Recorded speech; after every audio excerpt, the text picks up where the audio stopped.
Welcome one and all to the Consistently OK podcast. My name's Luke and I'm here as always with Nick. Hello. Presenting you with a podcast centered around pop culture that we do our very best to make consistently okay for you. This week's sponsor is a Kickstarter comic called Wolf Cubs. Wolf Cubs is a fun fantasy adventure with dark elves, magic and much more. The heroic trio, known as the Wolf Cubs, battle a mighty leech for the elixir, Heart's Desire. Be sure to check out the Kickstarter for an amazing all-ages read. Head to the link in our description to view the project. All right, then, here we are, Nick. A podcast we've been waiting to record for a long time now. For I have finally seen Spider-Man No Way Home. Congrats. The world is complete. My life is complete. I am happy. Good. We shall save that for towards the end of the podcast, I think. Yeah, I think so. Yeah. Keep people waiting, you know? Keep people waiting, anticipating it. They've waited this long, they'll wait a bit longer. Did I not like it? Who knows? You loved it. Who knows? But there's loads of other things to talk about as we haven't had a podcast for now a few weeks. So where do you want to start? You tell me. Yeah, I do actually have quite a few things on my list. Tell you what, I'm going to start with like a quick fire round of things I've seen over the last month or so. Okay. So first of all, this sort of it's not quite within our realm of pop culture geekiness. However, the actor has played pop culture characters, but I watched King Richard because I know you've seen it. Yeah. Quite enjoyed it. Like, I thought it was good, but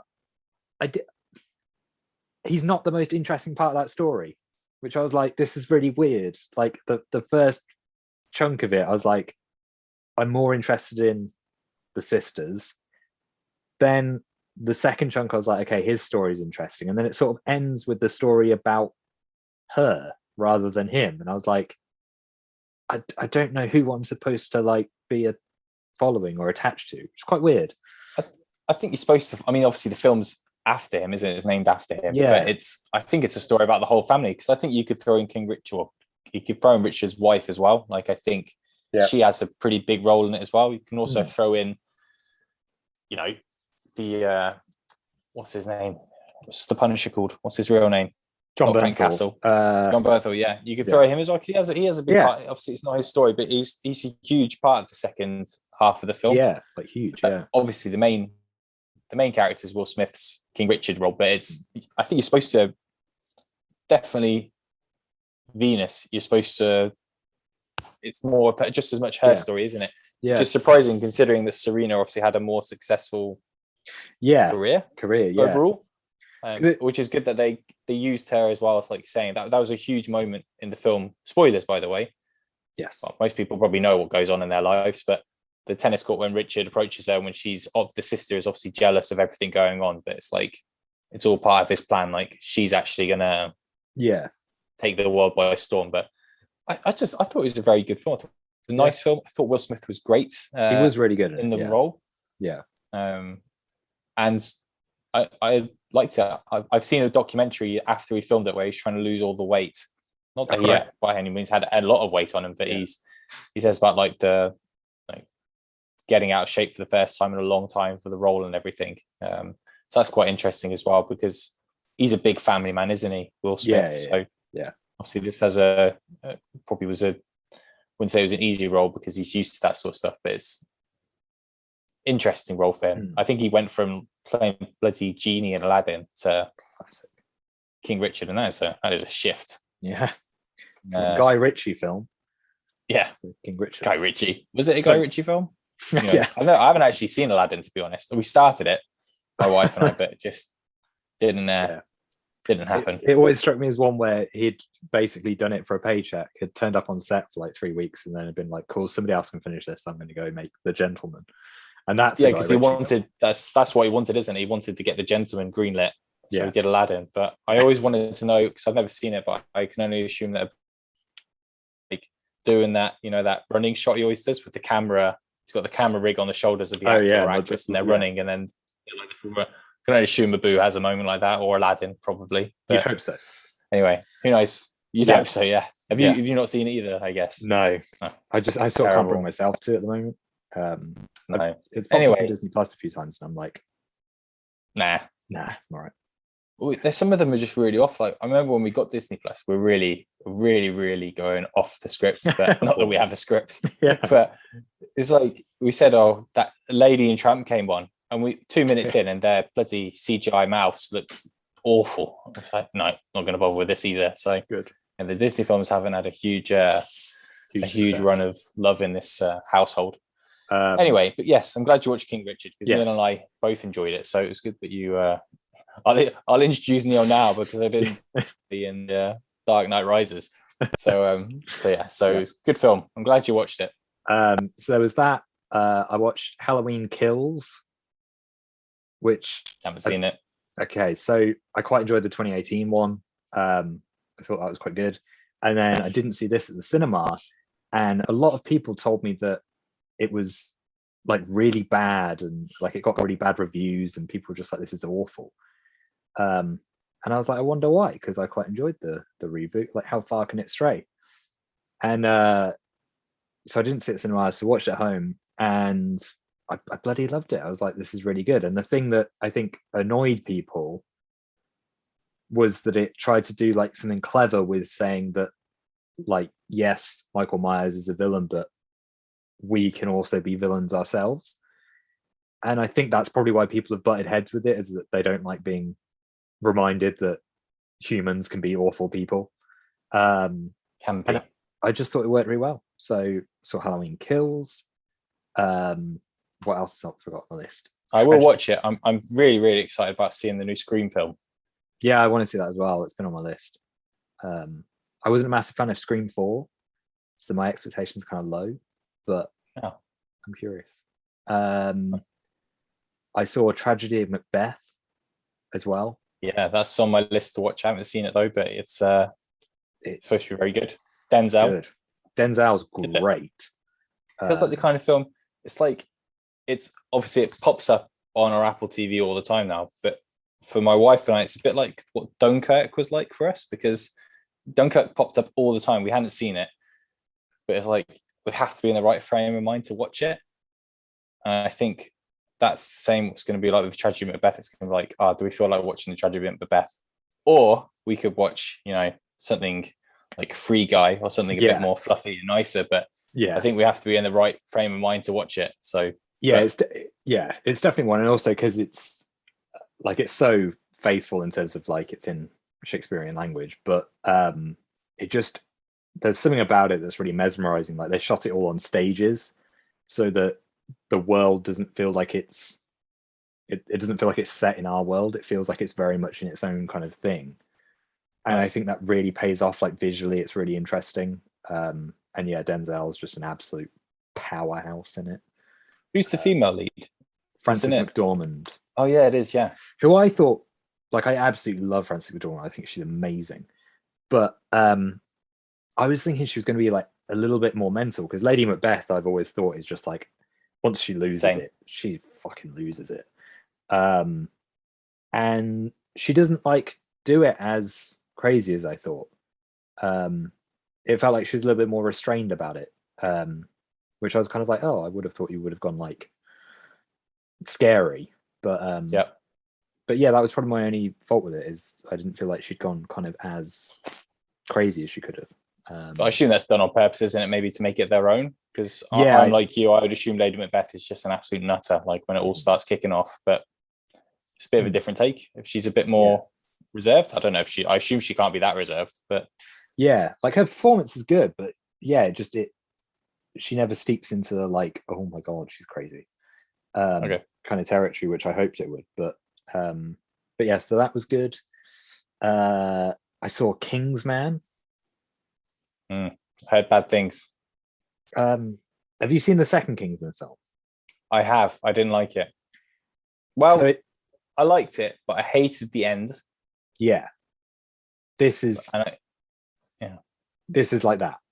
Like first, like the end. All right, it's good at the beginning, but bad at the end. Yeah, it's like they go too big. And I remember saying my problem with the second film was that it felt like they needed another heads blowing up moment from the first.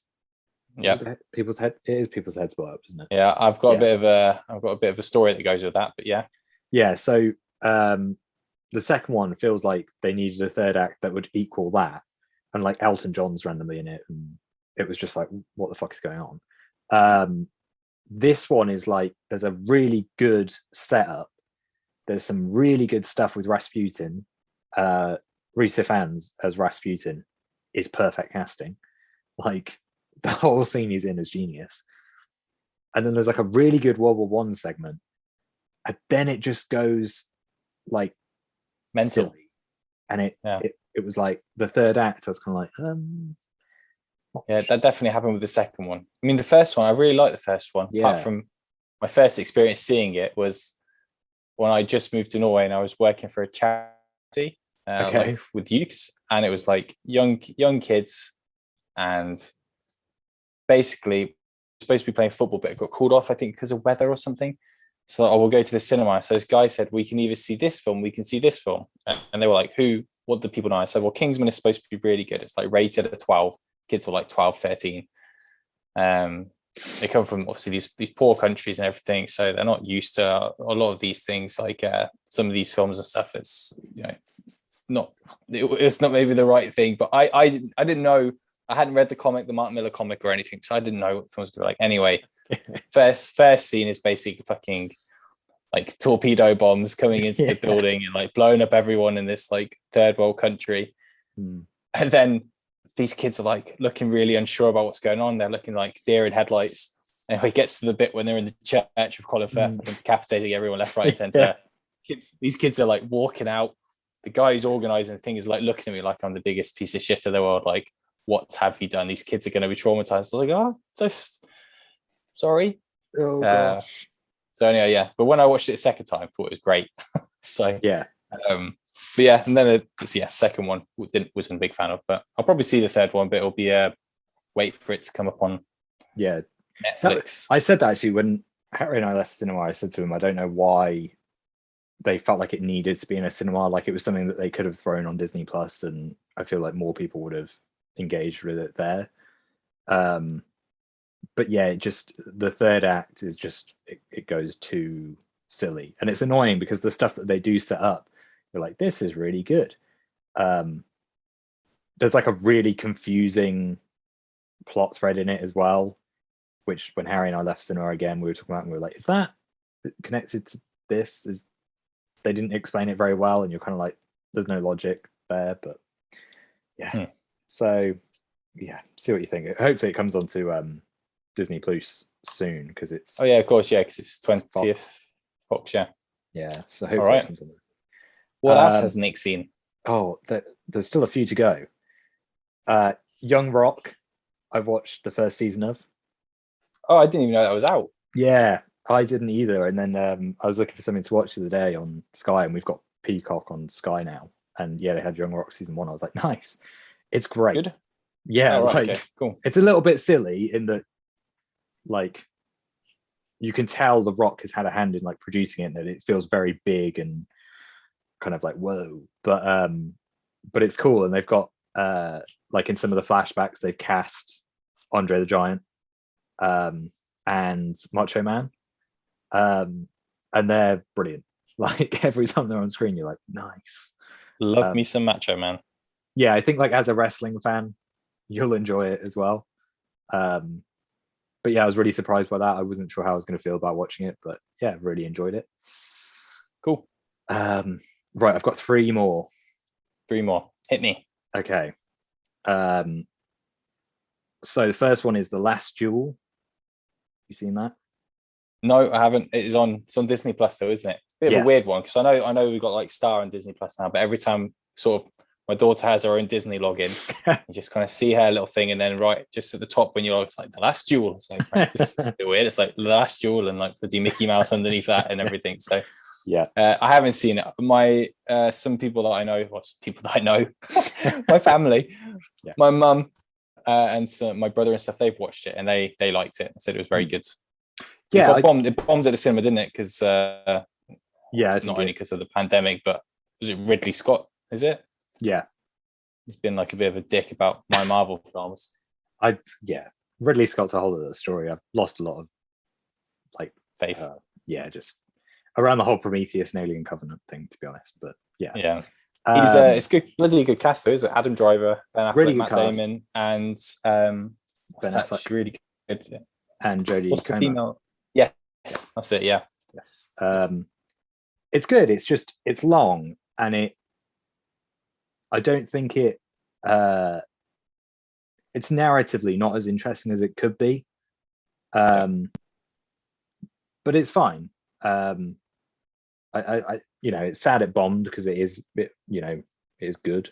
It's just you kind of watch it and think like there is a better way that they could have told this story. But it was written by Matt Damon and Ben Affleck, and I think there was another writer as well, which is sort of what drew me to it because I was like, Good Will Hunting is amazing. It's worth a watch. It's just long. I think it is like 2.5 hours. I will definitely check it out. I think it's one to watch, but it's just again, just I know it's not supposed to be the happiest of films, so it's picking your moments. Yeah. Cobra Kai season 4. Started it.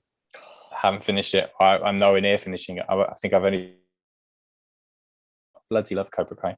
It's just I can't remember if we've ever spoken about this, but I watched season 1 thinking this is going to be awful, and then was hooked. I was the same. It took me ages to get into it. Someone was telling me, because I loved the original Karate Kid film and everything, and I think it was like Christmas, and I wasn't sure what to watch. I was on my own. I was working, and my wife and kids had gone away for a few days, and I was like, I'll just try Cobra Kai. It's getting like rave reviews. I thought it was going to be shit. I thought it was going to be like, this teenage drama. It's dreadful. I thought it was going to be just like that, but man, it's so good.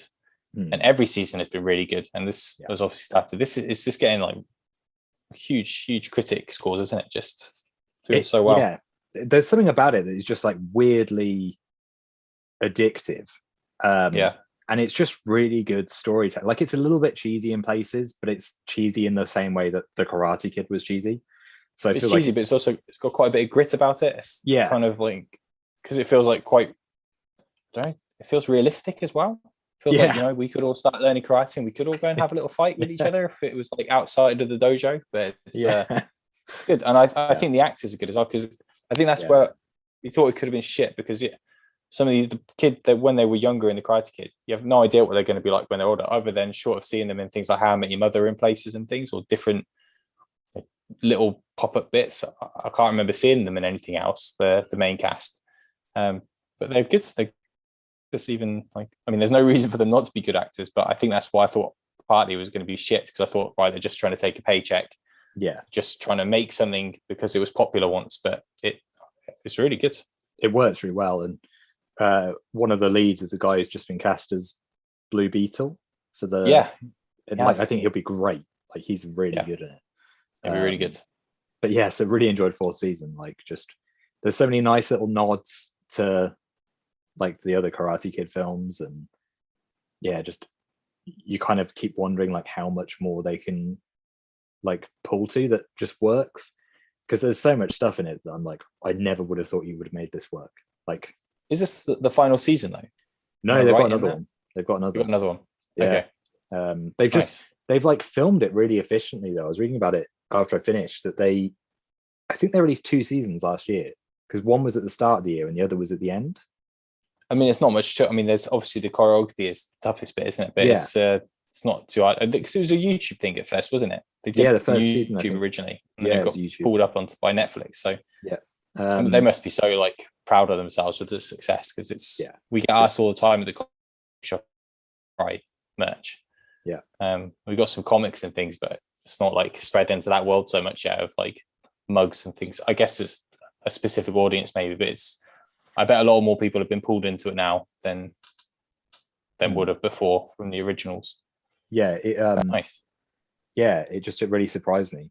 So 4th season, great. I'll finish it. I'm kind of going between that and Afterlife at the moment. Those are the two when I'm on my own and I've got something to put in front of me. I'll shove one of those on. So cool. The last thing, which I think I mentioned briefly in our last pop culture episode, maybe, was I'd started watching Arcane, which I finished. That's the one thing I was going to ask you about, if you seen it, other than the stuff we're going to talk about after this. But Arcane is so good. Great. Like, I've never played League of Best. Legends. Probably never No, will. neither have I. Apparently it's shit. No, well, God apparently it's damn. good, but no. To quote a friend, the game is good, but the community is shit. Okay. But Cool. I watched videos of the game after watching Arcane, and it looks shit. Okay, good. So the series, so many people. So it was my wife's brother who told us to watch it, and then we watched it just before Christmas and during Christmas, and we both loved it. And since then, the hardest person that I have to try and sell onto these type of shows, like anything superhero related, even slightly, is my best friend Kobe, and he watched it the last 2 days and he is hooked, which is such a good thing that he's trying, because the soundtrack is so good. Yeah. The animation is so good. Yeah. Because when you're watching it, it's like you just wait for the camera to pan around to the back so you can actually play a game. Yeah. Characters are great. Jinx and all Jinx of it. Jinx was the only character I really didn't like. I love Jinx. I think Jinx is awesome. There's a little bit. There's quite a big bit of Harley Quinn in there, but there's also something quite unique about her as well. I love the fact that she's super vulnerable, but she's the craziest person in the room.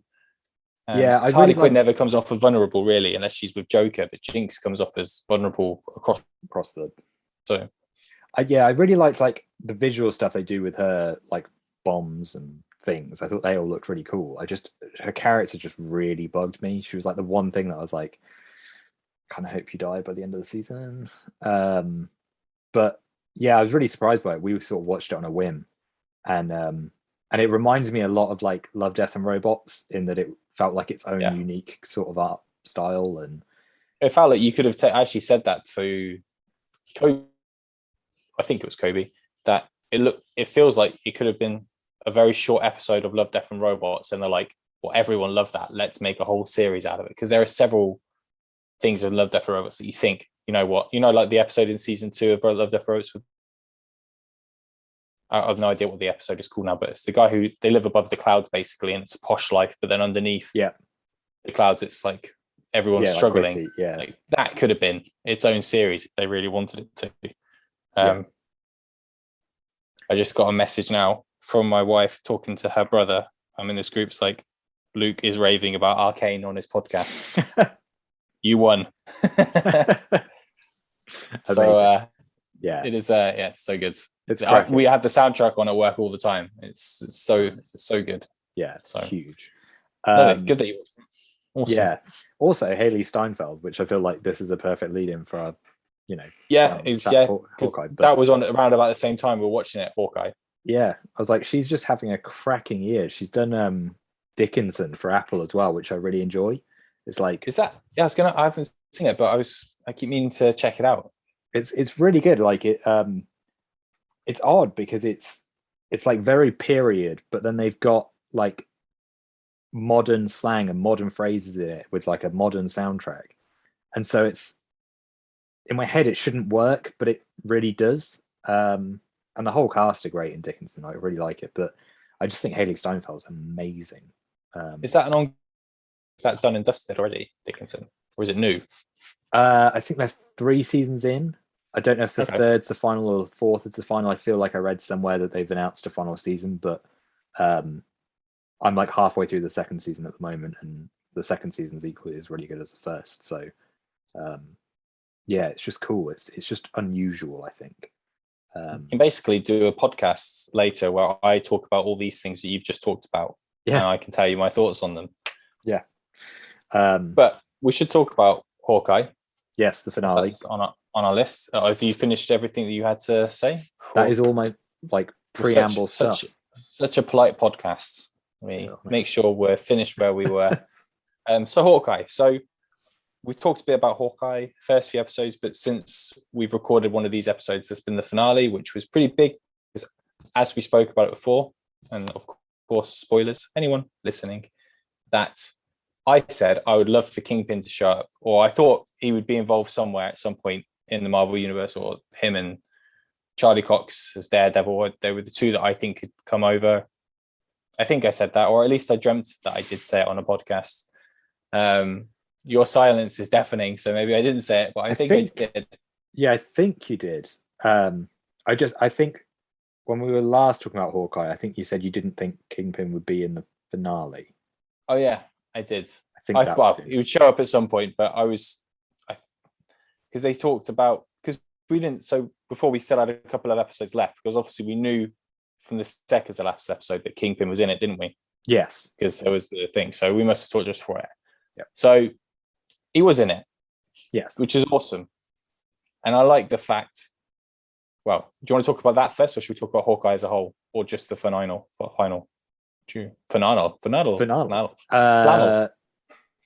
Yeah, let's just talk Kingpin first, and then we'll do Hawkeye general. Yeah. Just to get that out of the way. Otherwise, I'll be like, episode 1, how good was Kingpin? I'll just jump into it. But I was really happy that he was in it. I thought it was a cool way to introduce him back, because he's clearly still a big deal in New York, but he's kind of underground as well a little bit. Got his major empire look about him. He's not like in a swanky hotel. I love the fact he had the Hawaiian shirt on in the comic, which is a really nice touch. Cool. I think, I mean, major spoiler, I'm 99.9% sure he's not dead. Yeah, no way.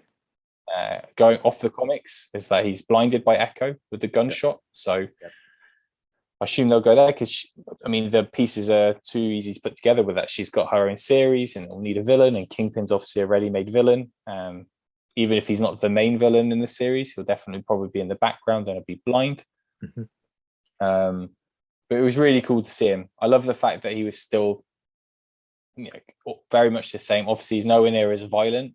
I think in that setting of Daredevil, if Kate Bishop was to go one-on-one with him, I just think get she's a car gone. door. That's what she'd be fucked. But if we're going to get him as Kingpin, which is what I wanted, if this is the Kingpin version of him we get for now, before they sort of roll out, hopefully a bit more of the R-rated stuff with, obviously we'll talk a bit about Moon Knight, but if Daredevil gets his own series, and obviously rumors that Blade could be a bit more violent, and Deadpool will have to be up there with some of the the R-rated stuff, then for now I'm at peace. I'm happy that he's here. I'm just happy that he's in the room. Yes, I'm in the middle. I think I texted you about this, but they didn't satisfy me in the sense that I was like, I don't know if this is the same Kingpin from the Daredevil series, or whether it's just a variant, like another version that's exactly the same actor. If it is the same version, I need to know, like, how did he get out of prison? I think they'll establish that, won't they? I did say this as well with my wife. Like, it's a shame that he was in it so little. Sorry, I'm interrupting now, but it's a shame that he was in it so little, so we didn't get enough of the story of how he got out of prison after everything that happened in Daredevil season 3. But there must be an idea that in Echo they will go back and look through it, basically, because they need that material. There has to be some other storyline for him as well. Like, they can't just close that book on Daredevil, right? I mean, they can. They probably will, but the thing is, I just think they probably thought, like, let's just throw him in there. It'll be a huge boost at the end of the, like, what a nice little twist, and then we can really go into it in Echo, or God willing, like Daredevil season 4. God, that'd be amazing. Or a Daredevil film. Yeah, I need, because I don't have a lot of faith in the MCU, because every time I want them to go darker, they don't. And so now they've got Kingpin and, spoilers for Spidey, Daredevil in that world. What? I need to know they're gonna be fucking brutal, because I can't deal with a Daredevil or Kingpin that isn't what was in the show. Like, I was fine to see Kate versus Kingpin, but I was thinking the entire time, this guy, like, killed somebody with a car door. Like, he is savage, and he would break you in the same way that Bane broke Batman. And I get why they didn't do it, obviously, because, you know, she's got to live. And also she is kind of the star of Hawkeye. But it concerned me because I was like, that feels like you're pulling your punches. It feels like you've gone, we'll give them the what he wants and that people want the casting, but we're not going to be the same one because we can't go that dark. I mean, ideally, it would have been good if Kingpin had fought Clint. Yeah. And like could have battered him a bit more without ruining like the star of the show or having to lose a fight. I guess he didn't really lose the fight. He just got hit by a car. Yeah. No, did he get hit by a car first or after? After, because he'd like thrown her down. After, yeah. Thrown her down, yeah. She would have. Technically, he didn't lose. He lost to a car. Lost to a car, yeah. A worthy adversary. Yes. But yeah, my trouble with it as well is like, it's such a simple thing that they could have just ticked off the list, is that they could have had easily a piece of dialogue where he said, you know, along the lines of, I've done my time in jail and I'm, you know, on my way back. Some shit like that. So easy in one line to just say, yes, everything that came before is canon and is in the MCU. But they didn't, and it makes me nervous. Like, I really hope I'm wrong. I really hope that we go into the Echo series and it's got a really fucking grounded, brutal world. And again, hoping Moon Knight is the same, that Moon Knight is savage as fuck.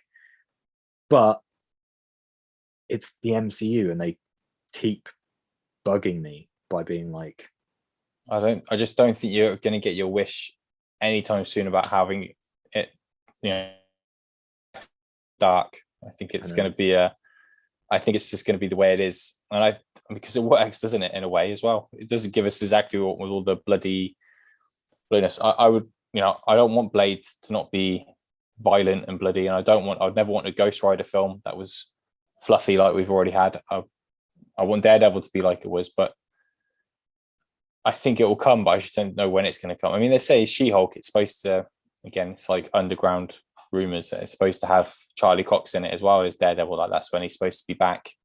I wouldn't be surprised if he's in Echo as well. A proper run. So I think I wouldn't be surprised if Charlie Cox up more and more as Daredevil in the TV series, and then there'll be a build for him. I mean, I would love, like I said, I'd really like there to be a Daredevil film.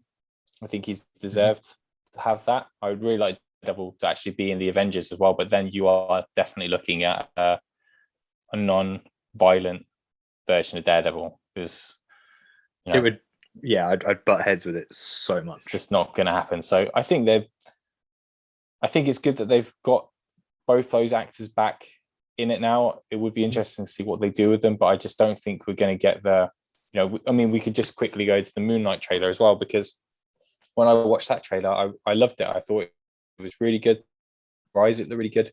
I like the way it's set up. I like his acting as just being crazy person. But when I saw him beating something up in the bathroom or the toilets, I thought, oh, that looked a little bit like Daredevil to me. Like the whole, like everything's battered. They've obviously gone back and forth a lot until I saw it was like a CGI monster.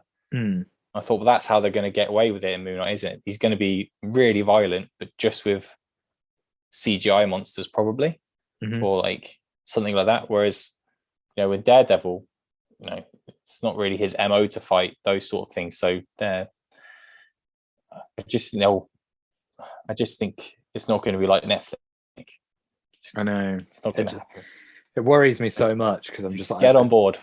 I can't. It's like, it's so like every time I've read the comics of either Moon Knight or Daredevil, it's not a PG-13 world. Like it's too gritty. It's too, like, you know, fists and blood.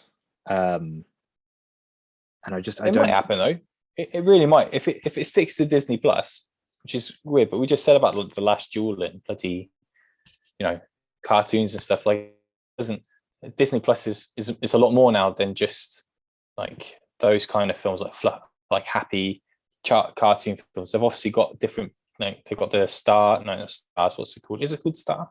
Yeah, Star. They've got like the yeah. So they've got Hulu in the States and stuff. Star over here.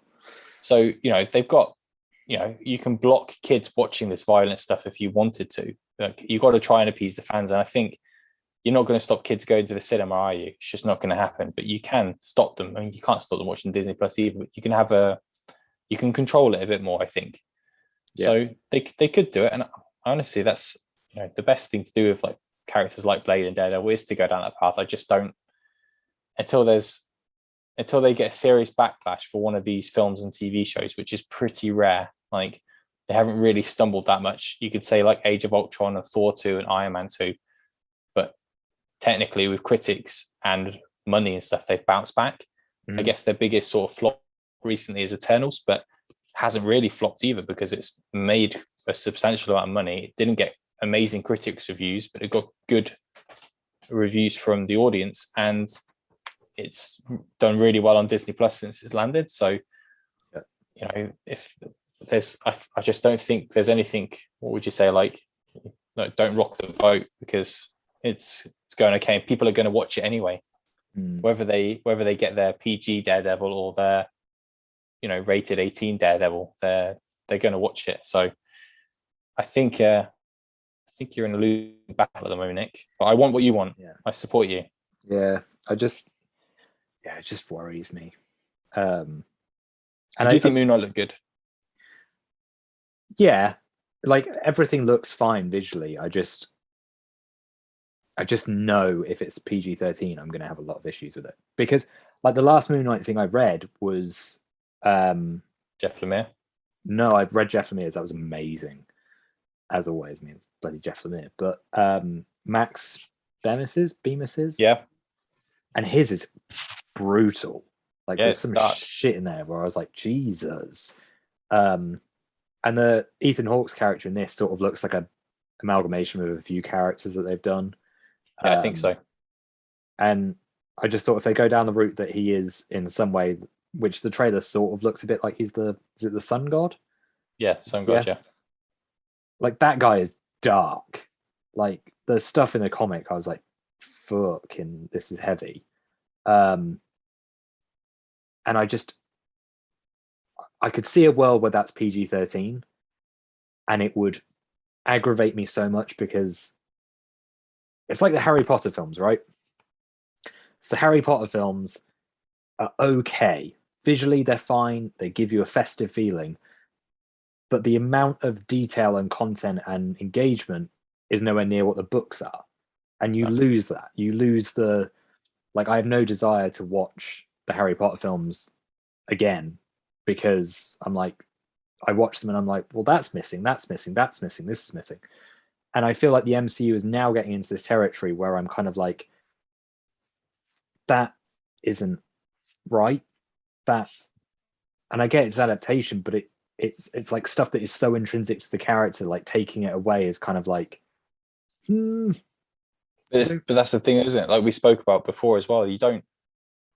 There are so many people now that rely on the MCU for their first step into comics. Yeah, they don't know any different. They've not read all the old Moon Knight stuff. They don't have all the classic stories that are behind me now, like the omnibuses of the original Amazing Fantasies and Moon Knight and Fantastic Four and stuff.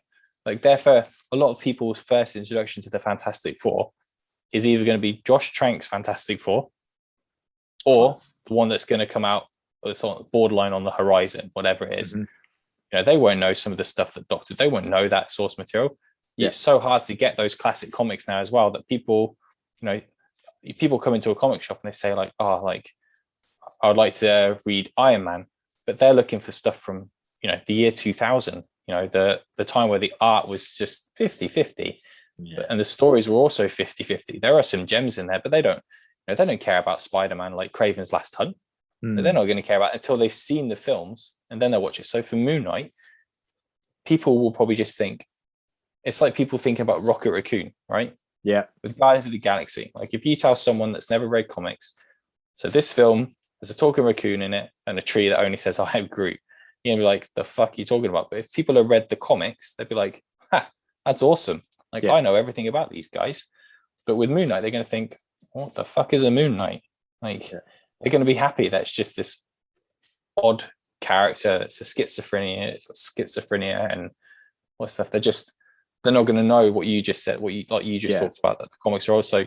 That's my point being, that this is where Kevin Feige and stuff are making all their money, aren't they? Because a lot of the older readers are just happy to see a lot of them are just happy to see these characters on the big screen. A chunk of them, like you and me, although I can see both sides of it as well, they're angry because they're not getting what they want from the comics that they've read from years and years ago. And then you've got the people like, they've never picked up a comic in their life, and they're just like, this is just another Marvel film, and I love Marvel. Like, I love everything about Marvel, but they've never read comics from the 60s, 80s, all that stuff. So they just, it gets these good reviews. Like, you could easily handpick, even in the comic shop that I work in, if there are 11 members of staff, I would say only one person out of those 11 ever read anything to do with the Eternals, and that's me. Nice. But they've all seen the film, and they know the characters from the film, but they don't know the comic. That's, I've really gone off on a tangent again. But no, it's fine. Do you know? I just think that's people are going to clamor to things like Moon Knight because they don't know the source material, and then they'll love it, and then it will get a season 2, which is a good thing. Don't get me wrong, because I love all things Marvel pretty much, but it also means that they're looking at it thinking, right, we're going to make money off this, of course, because it all comes down to money. And we're getting away with this without it being as brutal as it should probably be. And that's what they're going to do with Daredevil and Kingpin, because the audience from the Netflix series is still there. And a good majority are going to be pissed off because it's not the same. A lot of people are going to be happy that they've kept the characters, which is probably what I was speaking about at the beginning. But majority of people just aren't going to care. Just going to watch it anyway.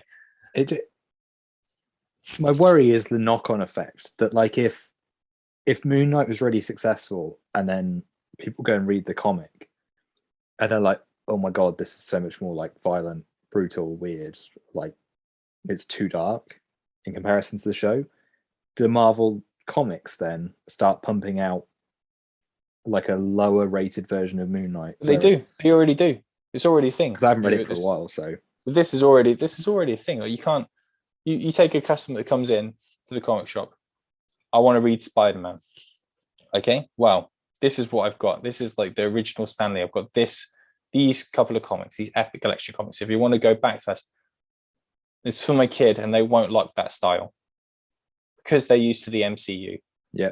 So they want the new Amazing Spider-Man stuff, like Nick Spencer, which is absolutely fine, but they'll never go back into those ones, and that's why these characters will want Moon Knight, the Moon Knight version from the TV series.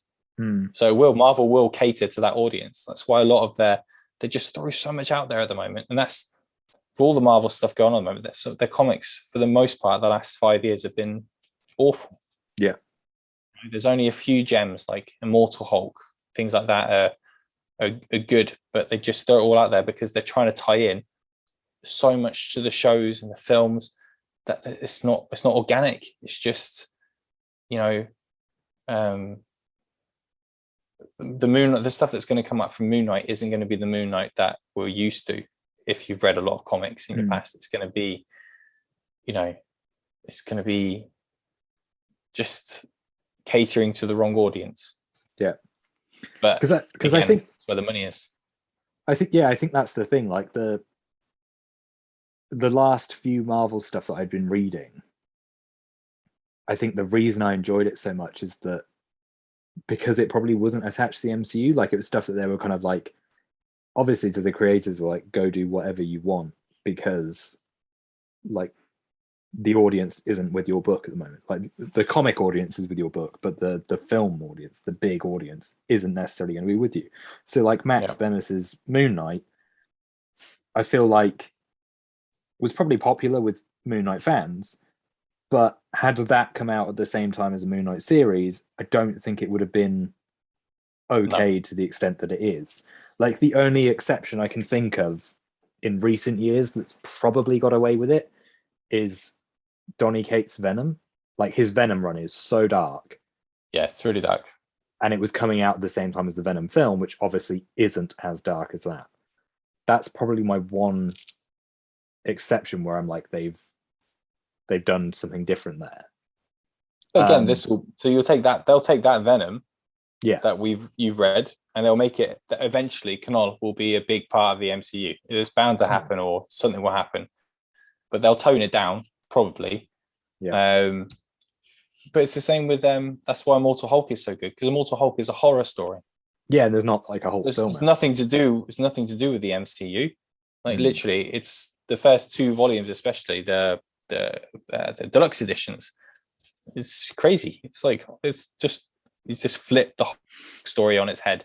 Nice. And if there was a Hulk film coming out tomorrow, then that is not what people will be clamoring to. They will not want a horror. I mean, I'll try and sell it to them. They'll want Bruce Banner, Professor Banner, whatever is going on. Things. So yeah, I obviously we probably should have just done a podcast on this subject. on. Fuck Spider-Man 3. But yeah, that's my only concern. Like, having finished Hawkeye and having seen the trailer for Moon Knight, is that the areas where I wanted them to go darker, they haven't, and it makes me nervous. Hawkeye in general, I thought was okay. I think I'd spoken to you before that, like, Falcon and Winter Soldier I thought was dreadful. I was thinking about this at the end of the last year, actually. That's probably the one season from last year that I wish I could have my time back on. And I can't find something redeeming about it. Like, every time I think about it, I'm like, that was actually awful. What about Sam and Bucky on the boat? I mean, what about the montage? Huge. On the boat. Huge. Speaking of montages, Cobra Kai's montage, amazing. They always do so good. They should have looked at that. Why can't Cobra Kai be in the MCU? But yeah, so like at the end of Falcon and Winter Soldier, at the end of Black Widow, when that's set up that Yelena is going to go after Hawkeye because Allegra, or whatever her name is, has said he's the one that killed Natasha. I was like, what a dumb plot line, because like everybody knows Yelena isn't going to kill Hawkeye. Hawkeye isn't going to kill Yelena. What's the point? Well, I think the point was Elena was funny because every time she said Kate Bishop, I laughed. She's great. Like, I genuinely think Florence Pugh is amazing, and I do like the character of Yelena. It was just when they started fighting, I was like, this is like 10 or 15 minutes of that episode you could cut because it's entirely irrelevant, and you could have a better version of it at the end of Black Widow, which is the 2 of them together, and he's, this is how she died. Have them have an emotional moment, as opposed to like, it's really cool. We're going to have Yelena fight Hawkeye, but neither of them is actually going to win. They're just going to go their separate ways, and that'll be it. It just, that whole thing was like on ice. Yeah. I was like, this is just dreadful. Like, this is really, really poor. It definitely wasn't needed, but that's the thing for these TV series, isn't it? It's to bring characters in. Yeah. Like, they want Yelena in the MCU still, so they'll put her in there, and then a lot of these TV shows are obviously trying to set up like the Young Avengers as well, which will be a thing. So there's just all sorts going on. But you're right, it wasn't that whole thing in the episode on the roof, like the 3rd or 4th episode where Yelena first shows up. Between that and Echo and then Kingpin and the mobsters and everything, there's a lot of moving parts that don't feel necessary. And it's it was the Yelena stuff was definitely a bit underwhelming, other than she was very good, like a good foil for Hayley Steinfeld's Kate Bishop. I thought they were very good in their scenes together. Their interaction was great, like the one where she's eating the mac and cheese with the hot sauce. I was like, it's brilliant. Probably just needed Yelena to just talk to Hawkeye. It shouldn't have been about fighting him. It should have just been about like tracking him down to find out what's happened. But again, it's not the way it works. Yeah, just like, I was thinking watching it actually, that if they'd changed the Black Widow post-credit and you'd had just the scene between her and Hawkeye, and they were like, this is how she died. She died doing something she believed in. And Yelena's then like, okay, my purpose is now I want to do that. I want to live like my sister. You've got way more impact. You've got way more heart to it. And B, you can tie her into Hawkeye, but just like the simplest thing that she's like, you're the closest thing to family in the sense that my sister trusted you. And so I'm always keeping an eye on you because I don't want to lose somebody who knew my sister again. It's just a better emotional current. It's just like, as an audience, I feel like that's more emotive than it's going to be awesome when Yelena fights Hawkeye, because everyone's not going to know what's going to happen. And you're like, well, no. I think it was just an underwhelming end to whatever, well, the Black Widow story as well. I think it kind of it deserved more as well. It was over, that whole thing. You're right, it wasn't necessary, but it should have happened on a bigger scale, like you said at the end of the Black Widow film. It would have been a good moment, sure. Yeah. I thought Hawkeye was okay, but I enjoyed it. I think it was good. That sort of series around Christmas was a good thing. I think it was a good feel series, and I think there were a lot of good moments. And I like the fact that Hawkeye's getting on in age. I'm disappointed that I sat through the whole of the singing post-credit thing. Awful. It was really bad. I literally only watched it because I thought maybe someone significant would be in the audience. I don't know who. I think at the time I wondered if I was hoping maybe Charlie Cox would be in the audience or something. But then again, that would have been just something really goofy. So I turned out it was good that he wasn't in it. But yeah, it was okay. But I mean, there's a few of the new shows out this year, wasn't there? She-Hulk, and is She-Hulk out this year? I think so. She-Hulk, and there's Ms. Marvel, and there's Moon Knight. Potentially, I think Loki season 2 might make it. I don't know. I think Ms. Marvel's been pushed next year. I think I saw recently that it 2023 now. It's like start of the year. Okay. And so I think this year is Moon Knight. I think Secret Invasion got pushed next year as well. I think Secret Invasions isn't that out Christmas? Oh, maybe it is. They're filming that at the moment. I know that. Yeah, I saw they're filming it in Leeds. Yes, and there's something else which was out as well, which I've forgotten. But yeah, I think there'll be a few things. I'm curious about, I'm always curious about them. I always feel like they let me down. In a lot of ways. Yes. Thor: Love and Thunder, Doctor Strange, Black Panther, She-Hulk, Moon Knight, What If season 2. Still says Ms. Marvel was 2022 as well. I swear I read that got Guardians of the Galaxy Holiday Special and Secret Invasion is end of 2022, but I mean, this could be an old list. I swear I read it. I could be going wrong before. Every time I think of Ms. Marvel as well, I'm always like, Marvelous Mrs. Maisel. Like, why have you stolen that title? That's the 2022 gem right there. Can't wait. That's out soon, isn't it? February? Yeah, Feb. It's like the 18th of Feb. So we're less than a month from more. Yeah. They've pushed back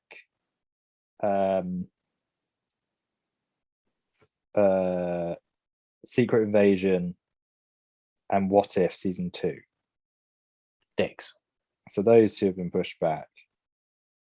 I'm really looking forward to Secret Invasion because this is such a good cast. I think that could be like a big point in the MCU stuff as well. I think there are going to be certain things that really set up like the next part of this, like the next big villain. I think Secret Invasion is, because I think the cosmic stuff we said before is going to be a big deal, isn't it?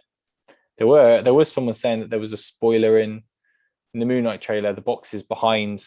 It says Von. It says Von D or something. So you assume it's Von Doom. Yeah, but then it also could literally just be any Von Dick. I have a bit of a problem with this. I think this is also slightly my issue with the MCU. This is going to be a small rant, but on my Instagram feed, I get a lot of like MCU theories, like people who have posted like an image from an MCU thing, and then they'll have like a bit of text about it, and it will get like 8,000, 10,000 likes on it. And it's always the most nonsense thing. And it's like the MCU has taken on this world of hype that people like feed off, which is like the most unhealthy thing ever. But one of them was to do with Hawkeye, in that there was in the trailer for an episode where you see Yelena's backstory where she did blips and stuff. There is a the agent they go to see is like blonde haired with a blue shirt on. Yep. And this like post I'd seen was like somebody who'd been like, blonde hair, blue shirt, obviously Sharon Carter. Like Sharon Carter is in this week's Hawkeye. How amazing is this? We're gonna see Sharon Carter versus Yelena. And I was like, it's a blonde haired girl with a blue shirt. That could literally be anyone. And this thing had like 10,000 likes. I was like, why are people putting this out in the world? Like, don't, it's like they jumped the gun, and it started to not annoy me, but it started to just be a bit like, really? Like, we at this point now where like the littlest thing is like, has to be in it now. And I'm sort of like, tone it down just a touch, because I feel like news cycles are just becoming rumor mills rather than like it's actually a thing. And I'm kind of like, yeah. I'm glad you found my Instagram account. I just post theories. I just post theories all the time. Why just are you to doing annoy this on you. our Instagram account? We'd have loads of followers. But you said there's a Justice League one about a Zack Snyder Universe Instagram account. Always pops up when I'm on the work Instagram account. Classic. And this person just hates everything not Zack Snyder Justice League Universe. Yeah. And it's just like, this is what I think about this, and this is this, and I just, fuck off. Yeah, like it is at that point where I'm just like, I don't like this over analyzing of things. Like all you can do is delete your Instagram, like me. Wise. Wise. Yeah, I feel like that's the thing. Like even things I absolutely love, like the Batman. I've seen loads of people like overanalyze like scene by scene stuff, and I'm kind of like, just let it be. Like just don't, just go do anything else. Like don't. What's happening now? Now I've muted everything to do with Spider-Man. I'm seeing all kinds of shit. I'm like, oh, fuck me. Just Speaking of, yes, we should probably move into Spider-Man territory if you're willing. I'm ready, because we've been talking a lot about other things, but it's probably going to take up a fair chunk. So before we do talk about it, I know we said that there are spoilers several times, but if you decided to skip the first hour because you hate what Nick and I say for the first hour, there's spoilers ahead. Yeah. So with Spider-Man No Way Home, then it was delayed in Norway, which is where I live. It was supposed to be out on the 17th of December, was it? Is that when it was due out or something? No, when was it out in England? 15th of December. That was when I saw it. 15th of December. Okay. So we got delayed by a month because of restrictions in Norway with COVID. Then it got delayed another 2 weeks to the 28th, and I lost my absolute marbles. I hid everything from social media and anyone talking to me about it that I knew. And then it got bumped forward a week, and I was very happy. So I saw it last week, and I am a huge Spider-Man fan. So before Nick decides to demolish this film, which may or may not happen, I loved it for a lot of reasons. I do have a couple of things I didn't like. I generally loved this film. And I'm going to say I love it without then saying all the horrible things about it. But I'm going to take away the cinematography. I'm going to take away a lot of the speed that was in it and some of the things that didn't quite make sense. But overall, Nick, fucking 3 Spider-Men. The original and best Spider-Man, Tobey Maguire. Your hero, Andrew Garfield. And Tom Holland, who I think is an excellent Spider-Man as well. And all of that mixed in with all these old villains. And the story not really taking too long to just get there. And it still had a bit of heart. A lot of heart, actually. And I think it was a little bit... It wasn't too big on the action, which I think was a bit of a shame. There was a lot more talking than action. But I thought it was a jolly good time. Nick, it's probably more interesting to hear what you thought than me. I've sat on this for a little while as well. So I've like had a little bit more time to unpack it. But my general review of it that I've said to people is I think the first hour is dreadful. Like I think the first hour is awful. It doesn't make sense. There's a lot of things crammed in there that plot wise you're just sort of like, okay. And it feels very kind of like cheap and easy to get everybody to the third act. It feels like it's we need to get these people into this place because this is the moment. But I think the last like hour and a half, or basically from the point where Aunt May dies, I think it becomes amazing. And it's not because Andrew Garfield's in it. Obviously, Andrew Garfield is bloody amazing. And I know a lot of people have been loving him since, and they've asked for Amazing Spider-Man 3, which I'm like, yes. Yeah, he's like, why didn't you talk to me 5 years ago? Yeah, which I love. There will be something in that. That is something will happen. I don't know what, but I won't be surprised if he ends up doing another thing. But I didn't think it was amazing just because he was in it. It was the development on Tom Holland's character, that giving him the death of Aunt May gave him depth. It gave him the weight that I felt like this Peter never had. That he was always aspiring to be somebody else. It was, I want to be Tony Stark. In the first one, it was like, I want to be an Avenger. In the second one, it was like, how do I be Tony Stark now that Tony Stark's gone? And in this one, it finally felt like I need to stop trying to live in the shadow of somebody else and be somebody else and be me. And so his arc, I just thought was great. And where they finish him, where it's like, you know, he's on his own, he's made his own suit, he's living in a shit apartment, and he goes swinging out across the city. I was like, that is Spider-Man. Like, that is perfect. You've nailed it. But yeah, as a film, I think it's a little messy. It just, mainly that first hour, like, it was obviously great to see Charlie Cox back. Loved that. But I just felt like everything happens very, very quickly. It is fast. It's very fast. I don't think it doesn't make sense. I think it's fast for a reason that, yes, they are trying to get to that second half or third act, but obviously there's a lot to cram in. And I actually thought everything that's in it, it was actually paced pretty well, because it wasn't like, bam, this is happening, we're going to go and see Doctor Strange. It's like, right, we've got to set up that quickly so we don't, because we want to get to this point. I don't think there were many plot holes. Some of it is just, they've just obviously just thrown it out there, haven't they?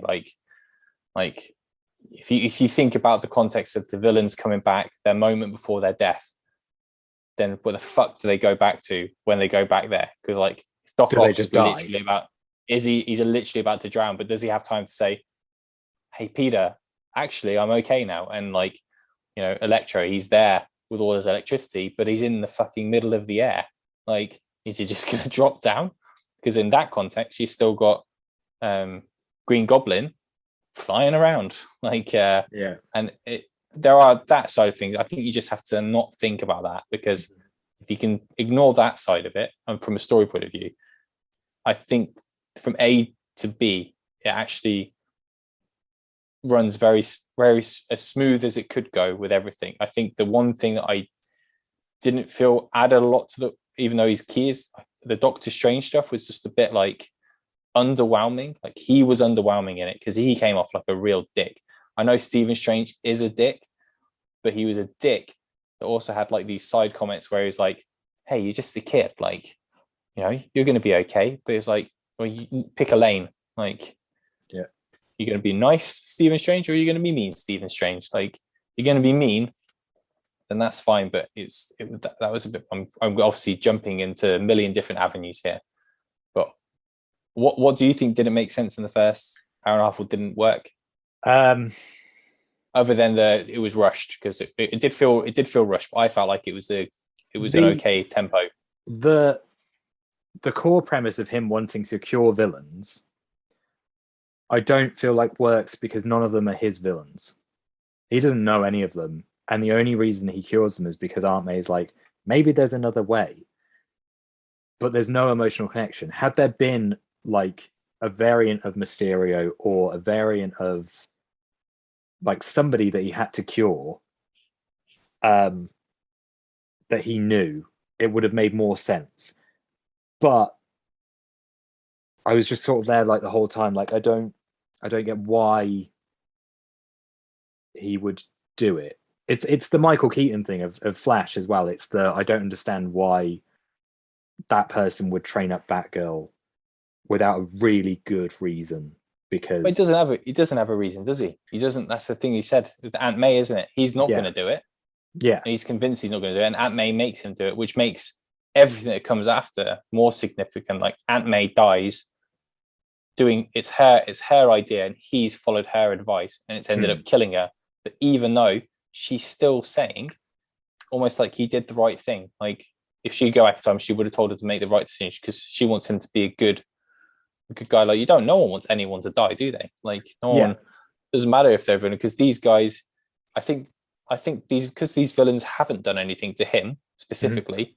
It makes more if Andrew Garfield and Tobey Maguire showed up first and be like, that guy killed my girlfriend, or that guy tried to kill my girlfriend, that guy tried to kill my Aunt May, and this stuff, then it's a bit of a different story. But I think that's one of the things. If you just I think a lot of this film is like you just accept it for what it is. Yeah, you have to accept it for what it is. Otherwise, you're not going to get what we all seemingly wanted, which was the huge scope. Even after something like Endgame, like for me, I was talking to one of my friends about it. Like someone I knew had seen it, but they didn't have any affiliation to any of the other two Spider-Man characters. They didn't see Amazing Spider-Man. They're too young to remember Tobey Maguire Spider-Man, but Amazing Spider-Man 2 with Tobey Maguire and Alfred Molina. It's funny. My mum said, my mum, an avid listener of the podcast, was like, "You always make me laugh when you can't remember people's surnames." I was like, I try not to do that anymore. And I was like, Molina. So there you go, mum. Anyway, that I saw that cinema so many times. Like that whole thing of those coming in. So if the sacrifice is having to like turn my brain off a little bit to enjoy those moments, then I just choose to live in that world, Nick. Because if you think about what happens to the villains, and I don't know if it makes sense, you won't enjoy it, I don't think. And this is kind of my problem, is that the film relies on that third act of fan service. It relies on you going like, holy shit, we've got all three of them together. But the first hour to set all that up makes no sense. Like even just the core of him going, can you make everyone forget that I'm Spider-Man? And then he obviously picks and chooses who he does. The simpler and more sensical version is, can you make the world forget Mysterio? It doesn't. That's the point as well, isn't it? Because that's what Doctor Strange says to him. Like, you didn't even try to phone the university. Like that's Peter Parker in a cafe with the person he loves, his best friend who he also loves. He's fucking everything up. For that, his life is in the toilet because everyone's after him or talking to him and everything. Not in the toilet. He's just dealing with fame.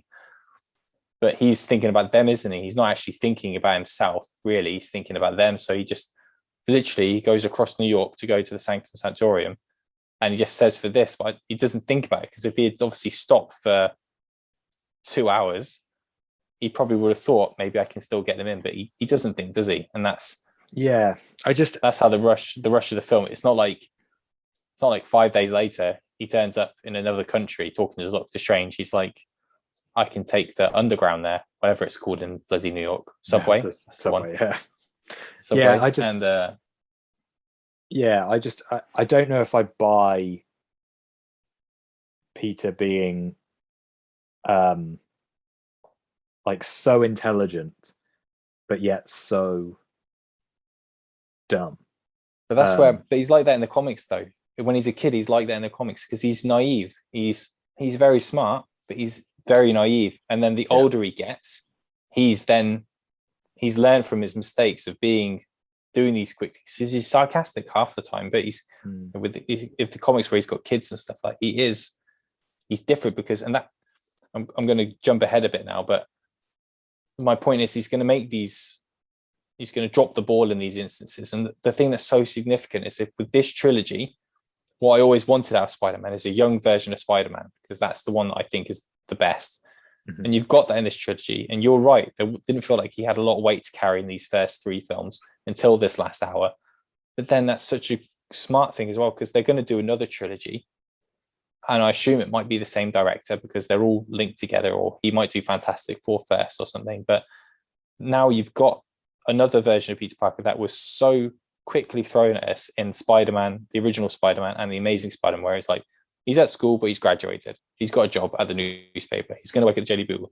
Because now, it actually looked, when he was in his apartment, it looked like Tom Holland aged slightly. I know he's very young and youthful, but it was like they're just, the lighting and the danky apartment room, and the fact that he probably is going to end up as some form of a journalist now. And I think that makes his stupid mistakes, like you said, he's not really thought about it. Even though he's intelligent, he's not thought about the ramifications of what he's asking for.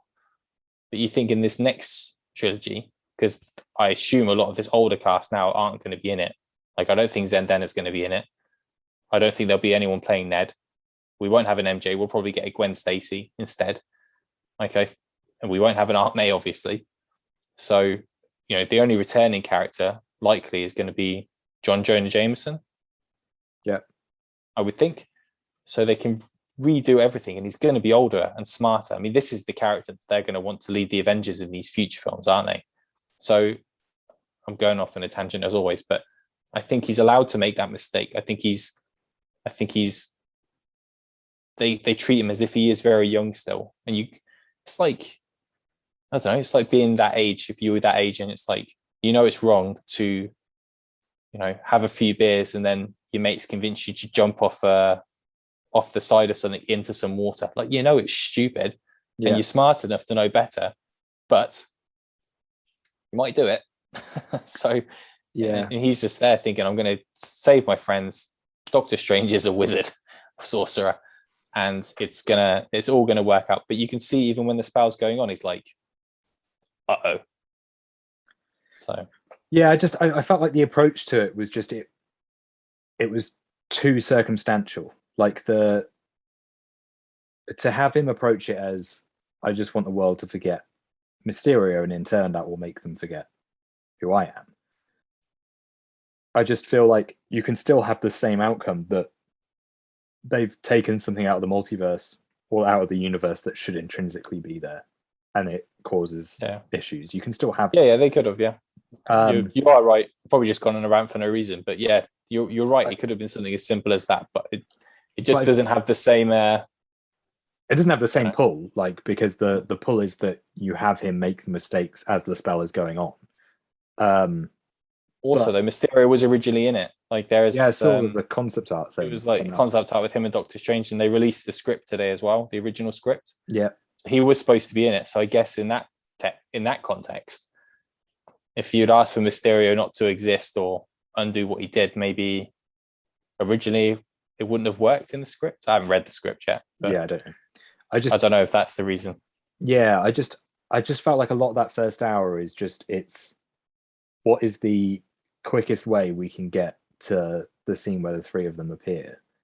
And I actually think the opposite of you. I think moving forward, I think you'll still have Zendaya in it, and I think you'll still have Ned, because I think the audience is too invested in them two, like, meeting again. I just think that's too boring. Like, I generally, like, I don't think we need to cover old Grant. I don't want to have the whole, like, is she going to remember me? Isn't she? For me, that scene at the end was Tom Holland thinking it's going to be like, that's fine. Like, yeah, I hope so. Come to terms with it. I feel like that's the fan service for the next film or the film after, is that the relief of the moment when they finally get back together is the moment where audience will be like, oh my god, yes. It would have to be the third. It would have to be the last. Like, that would have to be the last of the next trilogy. Like, that film when maybe it comes back around, or he saves her or something like that. But I think whatever comes next, the bit before, has to focus on him finding his way in the world now, where he doesn't have any support now. Like, he's completely alone. He's got no family left. He's got no Tony Stark. He's got no Happy Hogan. He's got no girlfriend. He's got no best friend. And that, for me, is interesting, because it's their version of some bits that we've seen before, but obviously I think Andrew Garfield's Spider-Man was the only one that was kind of alone. He had Gwen Stacy, didn't he? But he didn't have much out. He had Aunt May as well, but like when Gwen Stacy went, because he didn't have like any support chain, he didn't have any friends other than I mean, he had Harry, and then the second one he was a little bit friends with Flash as well. I guess so. Yeah, so he did have a bit, but I don't know. He came off like a bit more of a loner than Tobey Maguire, who was very reliant on like Aunt May and stuff like that as well. And Harry, yeah. So I think it'd be really interesting with this, and obviously there's no reason why he can't be a really big deal. Like I said, they have to have someone involved in the Avengers. I was a bit confused during the film when I was overthinking everything, and I thought, are people gonna forget like all the events that have happened like with Spider-Man in it? But obviously it's not that. It's just obviously Endgame could have happened still, but he would always have his mask on. Like if anybody thought about Spider-Man, they would never see Peter Parker's face. Like that battle that happened that Zendaya was probably in, or MJ was in, Spider-Man was probably there, but he had his mask on the whole time. Yeah, again, I don't. You wouldn't know Peter Parker. It's the same with the video of Jay Jonah saying Peter Parker is Spider-Man. Yeah, that was the moment. Well, I was thinking about it, and I was just like, oh, that's cleared up for me in that aspect, because he's cleared up. Because when he went on the news, I was like, how are they gonna do all this stuff if Spider-Man never existed or whatever? But it did clear up, but still a few questions afterwards. I kind of think I'm definitely the opposite to you in that I think moving forward, I actually don't think they push him for being the leader of Avengers, or I hope they don't anyway, because I feel like if this film taught him anything, it's the weight of the secret, that it's I can't actually tell people who I am, because then I get into sticky territory that the people I care about get hurt. It's the core of Peter Parker, is that I mean, people are going to find out who he is again, aren't they? Like it's going to happen, but I would like it to happen not straight away. I'd like it to be potentially in an Avengers moment when he's in the Avengers, but then eventually, like, then he reveals himself to X, Y, and Z, or I think they sort of have to pick their moments carefully with it. Who else is going to lead the Avengers? Like Captain Marvel. Who else? Whoever they replace Black Panther with. So I just can't see it. I think Captain Marvel will be in the Avengers. I just don't. I mean, she's probably the most logical person to lead them. Fantastic. I much preferred. Yeah, maybe. I would have loved. I mean, Black Panther would have been a really good leader. Like that would have been top notch. Like him, Spider-Man, Captain Marvel, like things. Maybe Ant-Man. They can still do it as well, because like I know they've said they wouldn't recast Chadwick Boseman, even though I kind of think they should, because I think the character is like, obviously he embodied that role amazing, but I do think the character is somebody that should live on. Like the character should just be in future versions. I think there's an argument for that. But it's not to say that they can't have somebody pick up the mantle down the line and retcon it and just say, look, like, you know, the character means something. So yeah, I feel like they have put Spidey in the position now where it's like he knows the weight of revealing who he is. I wonder if their next 3 is him mentoring Miles. I wonder if you give them Miles Morales. I think there will be a Miles Morales. That's going to be one of the films centered around, isn't it? Whether it's the next one or the second one or something, they're going to put him in there. It's between everything with the Spider-Verse films and the games and everything. It'll be crazy not to. And that'll be a huge casting as well when that happens. That'll be such a big deal. Yeah, but I was even thinking about what they do next with villains. Like now that obviously the Green Goblin stuff is done again. Can't do Green Goblin, obviously. Sandman. I mean, there's obviously the Venom goo lying around. I mean, that didn't make any fucking sense. Oh my god! Have you seen Venom 2 yet? No, I know what happens though. I know what happens at the end and everything. But he definitely doesn't know who Peter Parker is, so that doesn't make sense. But then I read that the screenwriter said that the Venom symbiote is so old that it knows a lot of things, so it knew somewhere that Peter Parker was Spider-Man, and that's why Venom got pulled over into the universe. But it's so loose. Like that is so loose. That scene I just thought was like obviously I hated Venom 2. Like Venom 2 is just awful. The post credits of Venom, I was like, awful. Like, why is this a thing? But fair It enough. is awful. You've put I've him seen into that it. world. Such a weird thing. And then they have the audacity to show that scene, and it's like, oh, Tom Hardy's gone, but he's left behind goo. I was like, is it not easier to just introduce Venom as a new concept in that world? Is it not easier to just say that astronauts go to space and bring back a symbiote in a world where Thanos exists? Surely that's be, but they're not going to. They'll do the black suit, won't they? That's what they'll do. I guess I'm not talking Tobey Maguire dancing in the street, but the black suit will be that'll be something that happens. Probably. But you can still do it if you have the astronaut storyline. Yeah. Like I agree with you. I don't know why they've. I was like, why have you made this so confusing? I was like, I also don't know. There must have been a way to get Tom Hardy's Venom in the MCU and just actually keep him there. Like I don't know. But I left the cinema. I was like, I just don't. How did he know Peter Parker?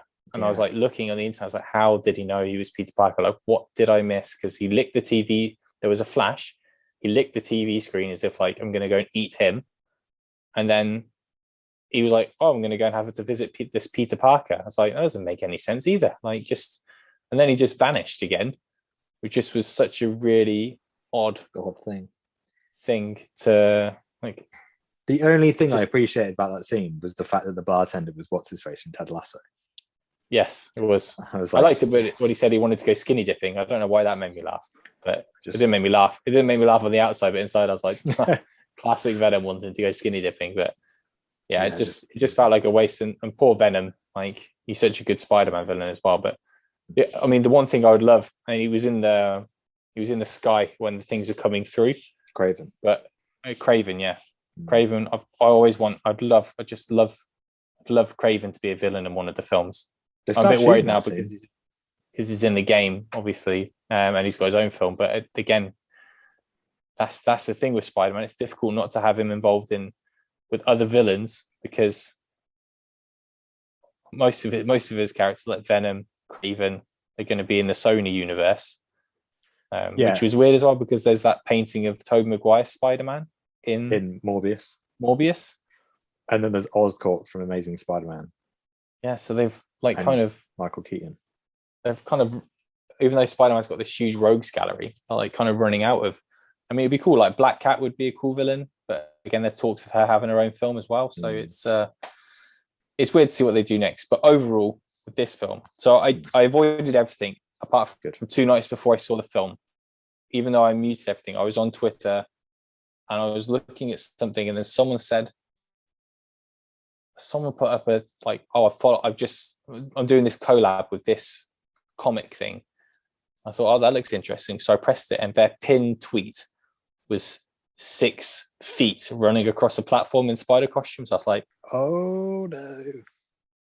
I can only assume what I've seen is what I've seen. Yes. And obviously it was taken from the film. And I went back after I saw it, and if I hadn't switched off, then I would have seen all 3 of them running off the platform. Yeah, that's right.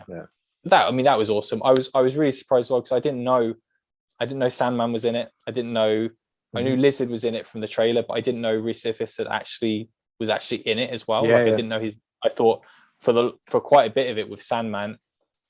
When Sandman first showed up, I was like, it's probably just going to be him as Sandman because all I'd seen in the trailer was him exploding with his big face. So I thought it's probably just going to be like CGI, but no talking. So I was actually surprised that Thomas Hayden Church and Reese Ifans were actually in it, which was quite nice. Did you read that they didn't shoot anything new for that? No, I haven't read anything about that actually. I just wasn't sure if it was because you could actually see from. I thought with Thomas Hayden Church, it was the exact footage of him looking at the Statue of Liberty, of him looking. It looked identical, but just like the mirror version of it. So I wasn't sure if it was new scenes or. No, I think they wanted to, and then because of COVID, they couldn't. So his is taken from. I can't remember if it's the end of Spidey 3 or whether it's the train scene or something. But they basically shot it. They took the footage from Spidey 3 and like reversed it a little bit to make it work. And Reese Ifans' shot is reversed from when he gets cured in Amazing Spider-Man. Okay. So they basically just like digitally change those scenes to make it work, but it was because they couldn't get him. So all the voices obviously were the same because they could do those remote. Yeah. But their actual scenes were like doctored, which I thought was interesting. But again, COVID, I guess. But again, with that lineup, you've got a bit of a Sinister Six, haven't you? Which is a bit of a shame as well. Because I was really amazed they didn't do that actually. Yeah, I really liked the apartment scene as well. When you knew something wasn't going to be quite right with Norman Osborn, like you knew someone was going to turn on them and stuff. And I really like that fight between them in the apartment as well. Like I like the fact that the fight's great. Like Spider-Man's being pretty much overpowered in most of those things as well. And I really like Doc Ock in it as well. I mean, generally, like for me as a huge fan as well, it kind of hit a lot of high notes for me. I can't wait to see it again. I'm really excited to see it again because just this overwhelming sense of just happiness when with Tobey Maguire and things like that. And I thought all their scenes together, like in the school when they're doing the projects and stuff, the school projects when they're trying to get the cure and stuff going, just thought it was just worked really well. All three of them. And Andrew Garfield, although he looked quite a bit older, it's like he hadn't lost a beat with it either. You could see he could easily do another film if he wanted to. Not. It was nice that Tobey Maguire looked older as well. Like it worked out. Well, I mean, you could even enjoy another Tobey Maguire Spider-Man. Like there's enough stuff there that you could do whatever. Yeah, I've seen a few interviews with Garfield since, and he's talked about it. And so the suit that he wore is the exact same one. Like he still fits into the same suit. Nice. I was like, that's a very cool thing. And obviously, like him just lying to everybody about not being in it. Yeah, so he lied to Emma Stone, didn't he, as well? I was like, props. But he was saying about like when he first signed on for the film, they didn't have a script. But he said that one of the first conversations they had is they wanted to have this scene where Zendaya falls and he's the one that catches her. And he was like, that was the thing that grabbed him the most because he said it's him like curing this weight that his Peter's had and sort of like getting through this moment. I saw that Zendaya's like line was improv. Improv, yeah, it was off the cuff. She just did it, and that's why he teared up as well. Yeah, I think that's such a like brilliant, powerful kind of moment. All those moments are good, aren't they? Like that. I love the fact that Tobey Maguire Spider-Man when he talks to Doc Ock as well, because that was like a father-son thing in Spider-Man that you'd never get that scene. Obviously, if they just stuck with that film, or you never had this moment. I just think it served a lot for me, and it feels like I always wanted more Tobey Maguire Spider-Man. I felt so underwhelmed by Spider-Man 3, and I really liked Andrew Garfield Spider-Man as well. I hated what they did with the villains. I didn't like what they did with Electro. I didn't like what they did with Green Goblin. I didn't like what they did with Lizard. Like none of the villains were the weakest part of those films. But I liked Andrew Garfield Spider-Man. Did you think then the villains in this were weak in the same way? Like, did you think like the Lizard and Electro were bad in this? I don't know if it's well, no, Lizard doesn't really work for me in that way. I think they could have done that a lot better. I think that could have been a lot. I wish that Lizard had had more of a storyline about his family. I think the Kurt Connor stuff. I think they used him to cater to like the Oscorp stuff too much, in a way. Mm-hmm. But I thought Electro came off a bit better, probably because of his look as well. I just didn't dig the blue look, and it actually felt a bit fresher. I think Jamie Foxx played it. Just felt a bit more like Jamie Foxx in a way. You can tell, they laughed at that stuff as well, didn't they? They're like bloody eels and all this stuff. And I fell in a sand generator and everything, which is obviously what happens in various comics versions and animated versions. But I mean, you weren't with them long enough to really digest how, because they weren't the whole film, were they? It wasn't Electro's character, wasn't the whole film, and Lizard's character. And you just got little bits. The two that characters still got the most time were Doc Ock and Green Goblin, weren't they? Mm. And I thought Doc Ock just picked up where it left off. So I thought the villains were really weak in Amazing Spider-Man, but they were fine in this for what they did. And I really like Tom Holland's Spider-Man because I think the villains were good in the Tom Holland Spider-Man. I think Vulture was really good in the first Spider-Man. And I liked, who was the villain in the second one? Mysterio.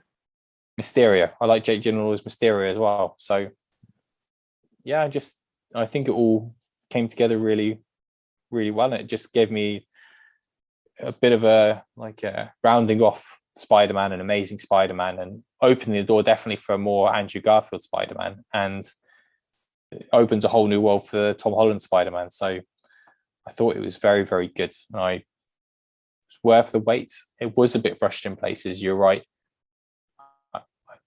I didn't love the Doctor Strange stuff. I just didn't like that Doctor Strange. I know he's an arsehole in Doctor Strange 1 and 2 as well, but it felt like a needless being an arsehole. Like, this is another thing where, again, like an Instagram account went mental, is where they were like, they pointed out that Doctor Strange in the trailer for Spidey felt like the what if Doctor Strange, because he felt like he was going against Wong's suggestion. And like that blew up in a bunch of articles where they were like, is Doctor Strange actually Doctor Strange, or is it the what if Doctor Strange? And I just thought, like, if you read the comics, like, Doctor Strange is a bit of a dick. So like, he's a huge arsehole as well, like but that's not the Doctor Strange that again, there is a bit of an arsehole in him, but I get, there is Spider-Man doesn't deserve it, does he? No, Peter Parker no. doesn't deserve it. Like, but Wong could get a bit of shit every now and again because they're probably butting heads a lot, but I'd never really bought into the fact that that wasn't the Doctor Strange from the MCU, because just you take that snippet from the trailer of him casting the spell, even though Wong said not to, I'm like, well, that is the kind of thing he would do. Like, because he wants to push the limits, doesn't he? That's the thing. He's like Tony Stark. He has an ego complex, and so I've never really bought the like, oh, that's the what if version. And speaking of that, the trailer for Doctor Strange, which was obviously the final post credits for this, what were your thoughts? I don't know, really. I mean, at the time, I was a bit frustrated with the whole Venom thing. Yeah, because what I really wanted was some sort of interaction between like Loki and Doctor Strange. Even though I don't think Loki's in Doctor Strange 2, but it would be nice to link those two things together. Because with when Doctor Strange is trying to put the spell back together, and it's all the purple cracks that you see from the Loki TV show, like, it would be nice to have that continue. So I was a bit disappointed that it was a trailer. I think that bummed me out a bit at the moment at that point, but I hadn't seen the trailer obviously because I wasn't following anything, but the trailer felt a bit bundled together. I didn't really feel like it didn't feel me like it didn't really give me that vibe, but I like the idea of it. I mean, there's obviously going to be an evil Doctor Strange, which, could be a certain villain, or it could be Nightmare, could be, I don't know. I don't think there was any, it didn't really give off much of a, what's wrong. It just looked like Doctor Strange had gone to another dimension, but it wasn't like everything's going wrong. I mean, there was that big tentacle monster. I can't remember his name now from the comics, but I don't know. It didn't I didn't leave the cinema thinking, oh, fuck me, I can't wait to see Doctor Strange. Like, I was just like, it was all right. You? Yeah, I just thought it looked naff. I was like, there was nothing in it that grabbed me. I just don't think the trailer was very good. Yeah, I think also because I didn't think that WandaVision was great, so his interaction with her, I was sort of like, oh, I can kind of give or take that. Like, I don't.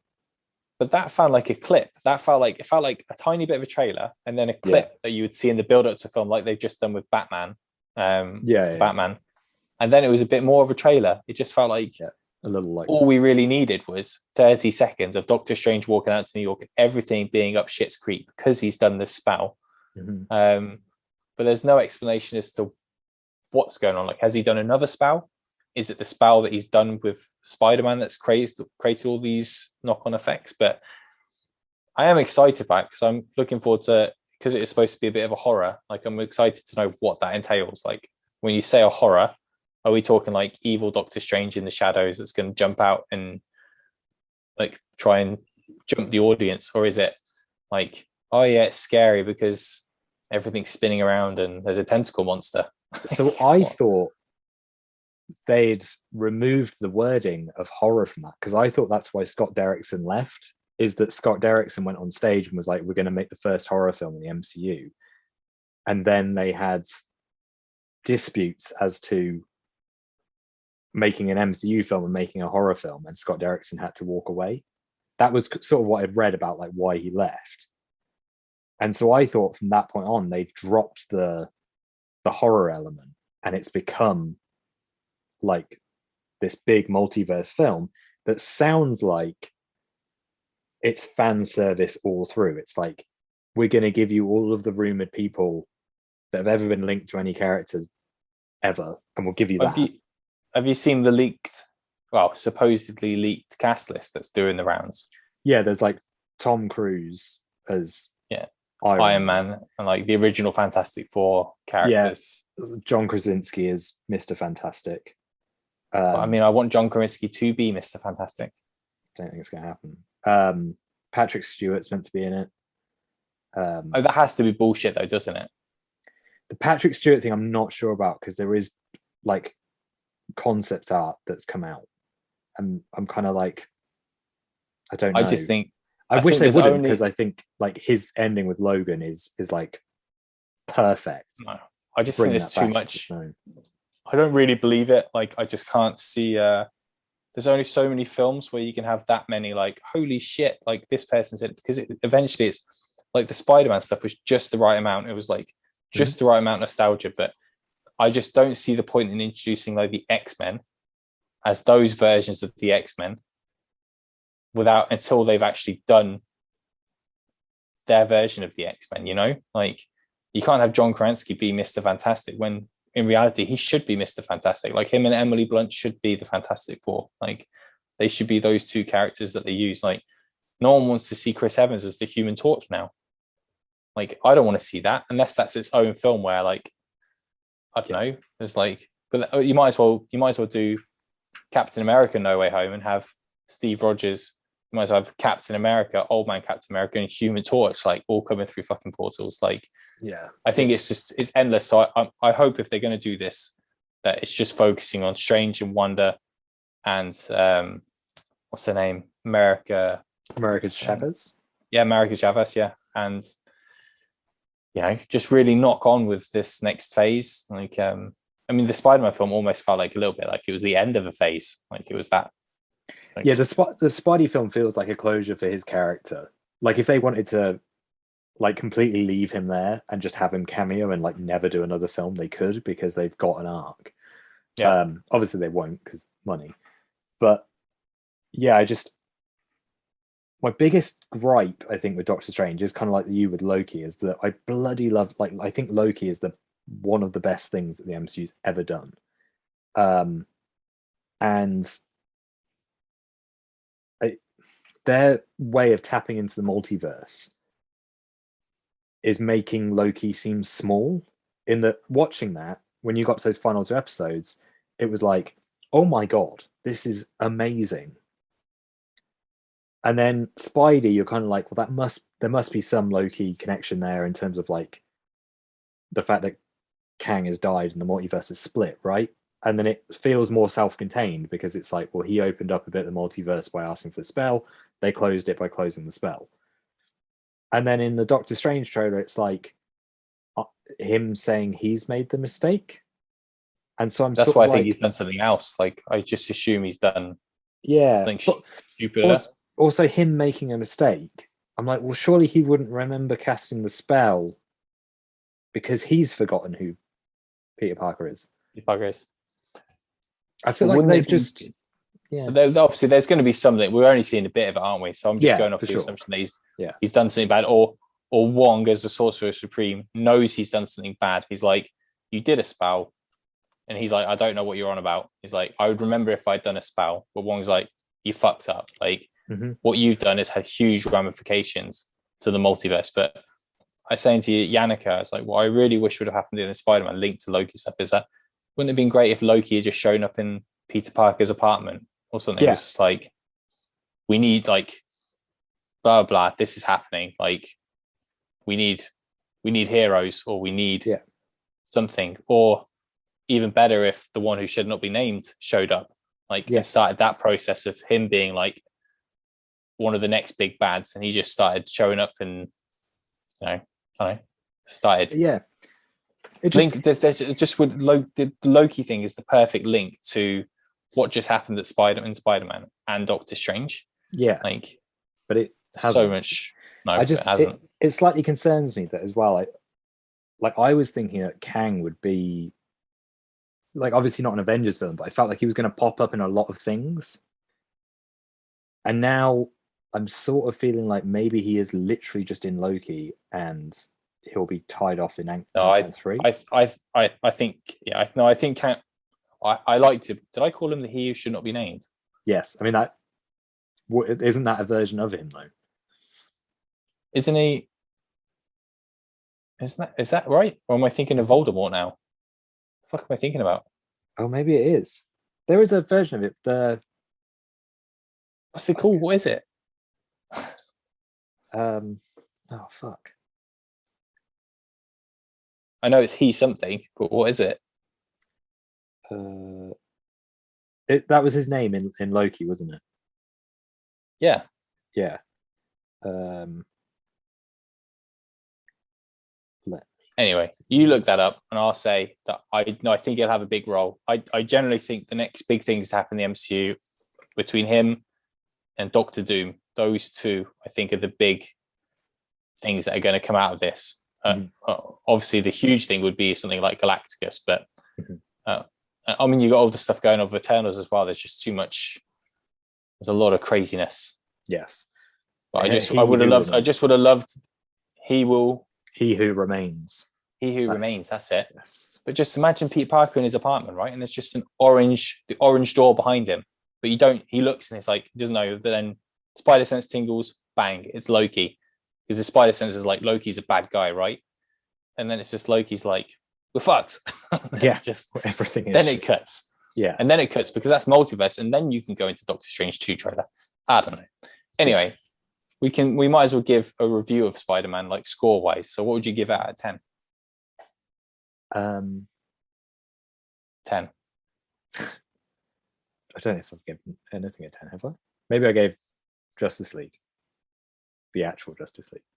7.5. Terrible. Just because, like, I genuinely do think that first hour is like awful. I am going to give it 9 because it's got all the spider peeps in it. And it's just good. Yeah. Rushed in places, sure. Some of it doesn't make any sense.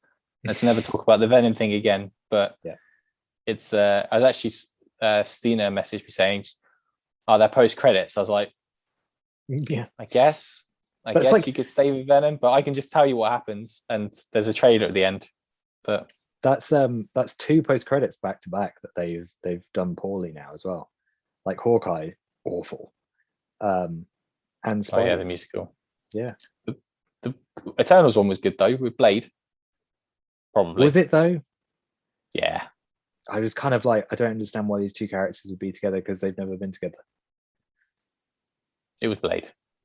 It is Blade, obviously, but I'm like, why are they together? And also, like, I don't know. I didn't care for Kit Harington's character, and also that it was followed by the Harry Styles scene, which I was like, oh god,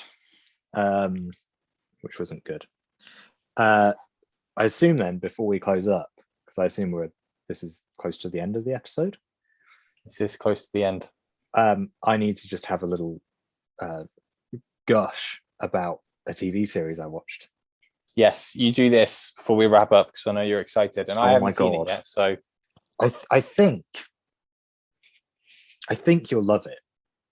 Okay. So I watched a series which is on Stars Play called Heels. It's got Stephen Amell in it, who, if anybody watched Arrow, played Oliver Queen. He's also in a really good film called Code 8. If anybody's just watched that on Netflix, that was pretty cool. But it also co-stars Alexander Ludwig, who is awesome in this. But the series is about a small-time wrestling company in Duffy, in Georgia. And for anybody who doesn't know, the word heel means that you play a villain in wrestling, and a face means you play a hero. What? Wrestling's real. What? And this show looks at basically like how the like storylines are written, how things influence the storyline around wrestling. It's very tied into that, and then also tied into, you know, the physicality of wrestling. It feels like it is written from the point of view of somebody who's gone like, there needs to be a show that explains, like when people say wrestling's all fake, that there's a physicality to it, which is like these people literally do break their bodies, and B, it's storytelling. And these two things go hand in hand to create this perfect thing. And the show just does that so well as giving you like family drama. But I got like 3 episodes in, and I was like, I think the reason I absolutely love this show, A, the writing's amazing, the music's amazing, the cast is great, but it's like Friday Night Lights. I love Friday Night Lights. It has that feel, like through and through. Like the music's similar. All the engagement with the characters is kind of the same. It's so like when things go right, you really feel like this is like, it feels good, and when things are wrong, you're kind of like, motherfucker. Did the critics like it? I've never read a review about it, I don't think. I think so. I haven't actually like looked on any critic stuff, but it's got a second season, so obviously did well enough to give it a second season. But nice. It just all around, it just feels like I always talk about this, but there are certain shows and certain films and stuff where you feel like it's a labor of love, and Heels just feels like they spent a long time getting everything right, that they were kind of like, we want to represent it in a certain way, we want these characters to do these things, and they got a lot of people on board to help, didn't they? Stephen Amell's he's been a part of, he's done a few things with WWE before, and he's a big part. He's been a part of AEW, and he's close with Cody Rhodes, who is like one of the the first people who arranged AEW. He's like one of the people on the board and everything. So yep. You know, it's about getting the insight from the right people. I know CM Punk was in it as well, wasn't he? He was actually so in a couple of episodes. So you know, you've got the right people helping you and explaining you what it's like. And if you've actually been part of the business as well, even slightly, and you know what it's like, then it's different to, you know, we're going to do a wrestling show and blah, blah, blah. You're going to be this person, you're going to be this person. But I mean, I haven't seen it, but from what I've heard about it, like the way you're describing is that they, you know, they obviously were living this life for a little bit, and they thought, we can make a show out of this. Like, we can really put what the wrestling business is, because people don't know, like, you know, a lot of the behind the scenes stuff in wrestling. If you're just a fan, like the drug addiction, the pain addiction, the pain that they go through, and the, you know, the early starts to driving around. Like, I think there's this perception of wrestlers as well, where they, you know, they just get planes everywhere, but they don't. They drive like 9 hours between cities. And from what I've heard about the Heel show, it's just that it nails it. So like an entertaining show, but it really establishes what that business is like. Yeah, it like really focuses in on just like all the behind the scenes stuff, from like fan interactions right through to, like, so much of it is also just, if you're a heel in the show, what you're like in like what you're like in real life. And I think that's something that I'd never really thought about before, is that if you're playing a heel, like how people see you as a person in life, like whether they see you as a villain. And the show is so much focused on that. It's how like the storyline is influenced by it, and I think that's just so interesting. But yeah, and they also look at it as well, like in terms of like how you have, and it feels like a little bit of an analogy for almost like 90s wrestling, where like you've got really good storylines in WWF, now WWE, versus like ECW, where ECW's selling point was like absolute brutality. It was like just carnage, and people loved it for that reason, because they were like, I just want to watch people do stupid things. Whereas WWF was always a bit more like, well, we're going to give you a storyline of, you know, Rock versus Stone Cold. And this sort of looks at that. It looks at the difference in that, and the difference in the audience, and the difference in participation. And it's just, yeah, like I really got addicted to it. And it was one of those shows where you sort of finish it and you're like, I really don't want to watch the last episode because I'm going to have to wait for season 2. Yeah. I think it's due to be on something in Norway in the next month or so. I looked it up when we last spoke about it, but it's on Amazon Prime but you have to pay X amount of money for it, which obviously I could do, but if it's going to be on here in a month or so, I'll just wait. But I'm really looking forward to it. Yeah, it's it's great. Like wherever it's on, genuinely try to watch it because I think you'll love it. I really do. I think you'll dig it. All right, we'll check it out. All right, that's it for this episode. For anybody who wants to follow us, you can find us on social media, Twitter and Instagram at ConsistentlyPod, and on YouTube by simply searching for Consistently OK Podcast. We stream on all podcast services with each episode coming out fortnightly. All right, thanks a lot for listening, everyone. Thanks, Nick. Our next episode is going to be an in-depth episode. We're still focusing on Batman, and we're going to be talking all things Batman animated, from the animated series to Killing Joke, Hush, Long Halloween, all of those things. And then that's our last in-depth episode before we actually do one on the Batman, which is just getting all kinds of good hype. There's a 4-hour cut out there, Nick. I know, and it's 3 hours in the cinema. It's like, yes, it's awesome. Give me it. Everyone was like, I saw a poll, was like, would you watch a 3-hour Batman film? I was like, yes, I would. Thank you. Let me see it now, because these screen ones that they do, the early screenings, most of the time they always get a bit of good press, don't they? Because it's just like, normally it's like die-hard fans and everything, they're just excited, but this got pretty good feedback, didn't it? So I'm excited. Very much so. I'm very much into it. All right, well, I'm gonna go and not think about Venom in Spider-Man 3 anymore, in either Spider-Man 3 Tobey Maguire Spider-Man 3 or Spider-Man 3 No Way Home, because none of them work, and his own films don't work, so let's just let me write a Venom film. That's tragic, really, isn't it? It is tragic, yeah. God. Stupid. Anyway, good. Nick, always a pleasure, my friend. Always a good one, dude. All right, take care, everyone. Take care. Thanks a lot. Bye. Bye.